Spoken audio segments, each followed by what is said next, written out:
I've been on this musical journey for over 2.5 decades now. And I've made 17 albums as a band leader, spending over $170,000 on production.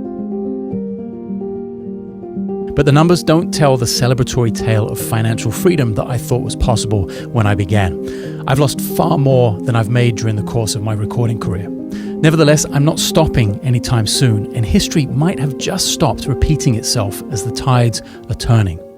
My music has value once again, and my audience is growing more than ever before. Now, I know some of you might be wondering how the hell I spent $170,000 making jazz records. Well, I'm going to break down the exact numbers of costs, sales, and income over my career later in the video. But first, let's give the process some context.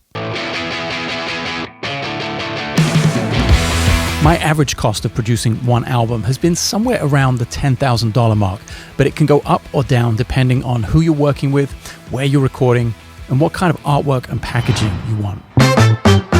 And let's not forget about the musicians. They're a significant portion of the budget, from friends who will work on a buddy rate sliding scale to special guests that can cost over $1,500 per song. It all adds up. Now let's talk about recording studios. They can run you anything from $300 a day, like La Casa Morada, where I cut one way out, and go up to $2,500 a day, and far beyond for somewhere like Manhattan Center Studios, where I cut my debut album, Mystery to Me. And if you want to track at an iconic location, such as Abbey Road, Electric Lady, or Capitol Records, your budget is going to get crushed even further. And no matter where you record, studios will most likely only provide an assistant and not a recording engineer. A major part of the success of a project depends on choosing the right engineer. They can be the difference between realizing your artistic vision for a project and tossing the hard drive with all the audio files on it off a cliff. And the engineering doesn't stop at the recording studio. You still need the project to be mixed and mastered. For a jazz project, this most likely starts at around $2,500 for the bare minimum amount of work on, let's say, 10 tracks, up to way beyond double or even triple that with a top engineer, a great sounding mix suite, and a legendary mastering facility. And we are still far from done spending money. It's all well and good to have a mixed and mastered album, but who's going to even look at it, never mind listen to it, if there's no artwork or packaging? So, over the course of 17 albums and almost 20 years, it's actually not that difficult to make $170,000 evaporate in a recording studio, especially when 5 of those albums never saw the light of day. That's right, 5 albums I poured my heart and soul into and ultimately decided weren't good enough to release. A trio album with Dennis Chambers, a duo album with Henrik Linder of Dirty Loops, a 6-piece band recording with Elliot Mason, Tim Miller, and Eli DeGibri, a trio album with legendary Brazilian percussionist Ayrton Moreira, and a duo album with Gabriel Santiago. And did I mention I've never come close to breaking even overall in my career? What you're seeing here are the total sales for both downloads and streaming revenue over the entire course of my career. That's $170,000 out the door, 12 albums to show for it, and over $80,000 in losses on the books.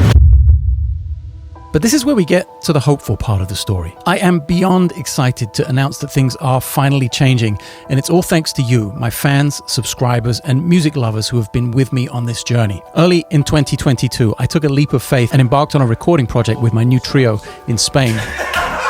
Now, let me clarify, this was not a crowdfunding mission via GoFundMe or Kickstarter. It was simply a pre-sale for the album with no financial goal needing to be met. I trusted that there was enough interest in the music for me not to go broke, and you guys trusted me to deliver on everything I promised. It is really exciting to report that as a result of that pre-sale, for the first time in my career, I broke even on a recording project. And this gives me great motivation and hope for the future as I continue the process of writing and recording music. Now, this is where we take the YouTube channel to the next level. I'm committing to making at least one new album a year for the rest of my life, and I want you all to come along for the ride. In return for your support, be it by simply hitting the subscribe button or buying a concert ticket or pre-sale copy of an album, I promise to deliver 2 things: absolute honesty in my performance and complete transparency in the process. So today I'm launching my new project and putting my new album out for pre-sale. We're going to Argentina in the first week of August 2023 to record with my trio, and we'll begin touring in support of the new album a couple of months later. The pre-sale links are down below, and if you want to follow the day-to-day progress of the project, be sure to sign up for my newsletter. It's completely free to read and it's linked in the description of this video. And in terms of transparency, I'll also break down the total budget, how the pre-sale went, and exactly what the money was spent on in the process of making the album. How epic it gets is partially up to how many of you join us for the ride. Remember, even if just 3 people buy the album in the pre-sale, I'm still going to Argentina to record the music and present it to the world. That's my commitment to you, so let's make some amazing music together. And that starts right now by subscribing to this channel, leaving me a comment below, and hitting the like button to help this video get seen by as many people as possible.